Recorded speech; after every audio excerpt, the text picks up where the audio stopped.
Hello friends, welcome to my channel जय श्री कृष्णा। तो friends, आज की वीडियो में मैं आपको मंगलवार की कथा सुनाऊंगी। तो चलिए वीडियो स्टार्ट करते हैं। ऋषिनगर में केशवदत्त ब्राह्मण अपनी पत्नी अंजलि के साथ रहता था। केशवदत्त के घर में धन संपत्ति की कोई कमी नहीं थी। नगर में सभी केशवदत्त का सम्मान करते थे, लेकिन केशवदत्त संतान नहीं होने से बहुत चिंतित रहता था।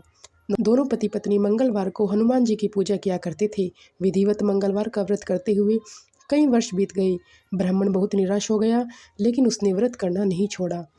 कुछ दिनों के बाद केशवदत्त हनुमान जी की पूजा करने के लिए जंगल में चला गया। उसकी पत्नी अंजलि घर में रहकर मंगलवार का व्रत करने लगी। दोनों पति पत्नी पुत्र प्राप्ति के लिए मंगलवार का विधिवत व्रत करने लगे। अंजलि ने मंगलवार को व्रत किया, लेकिन किसी कारणवश उस दिन अंजलि हनुमान जी को भोग नहीं लगा सकी और उस दिन सूर्यास्त के बाद भूखी ही सो गई। उसने भोजन नहीं करने का प्रण कर लिया और बोला कि मैं मंगलवार को हनुमान जी को भोग लगाकर ही अपना व्रत खोलूंगी। 7वें दिन मंगलवार को अंजलि ने हनुमान जी की पूजा की, लेकिन तभी भूख प्यास के कारण अंजलि बेहोश हो गई। हनुमान जी ने उसे स्वप्न में दर्शन दिए और कहा, उठो पुत्री, मैं तुम्हारी पूजा पाठ से बहुत प्रसन्न हूँ। तुम्हें सुंदर और सुयोग्य पुत्र होने का वर देता हूँ। यह कहकर हनुमान जी अंतर्ध्यान हो गए। तत्काल अंजलि ने उठकर हनुमान जी को भोग लगाया और स्वयं भी भोजन किया। हनुमान जी की अनुकंपा से अंजलि ने एक सुंदर शिशु को जन्म दिया। मंगलवार को जन्म लेने के कारण उस बच्चे का नाम मंगल प्रसाद रखा गया।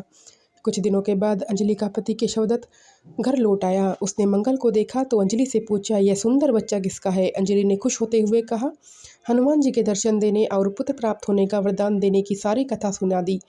लेकिन केशवदत्त को उसकी बातों पर विश्वास नहीं हुआ। उसके मन में पता नहीं कैसे कलुषित विचार आ गया कि अंजलि ने उसके साथ विश्वासघात किया है। अपने पापों को छिपाने के लिए अंजलि झूठ बोल रही है। केशवदत्त ने उस बच्चे को मार डालने की योजना बनाई। एक दिन केशवदत्त स्नान के लिए कुएं पर गया। मंगल भी उसके साथ था। केशवदत्त ने मौका देखकर मंगल को कुएं में फेंक दिया और घर आकर बहाना बना दिया कि मंगल तो कुएं पर मेरे पास पहुंचा ही नहीं। केशवदत्त के इतना कहने के ठीक बाद मंगल दौड़ता हुआ घर लौट आया।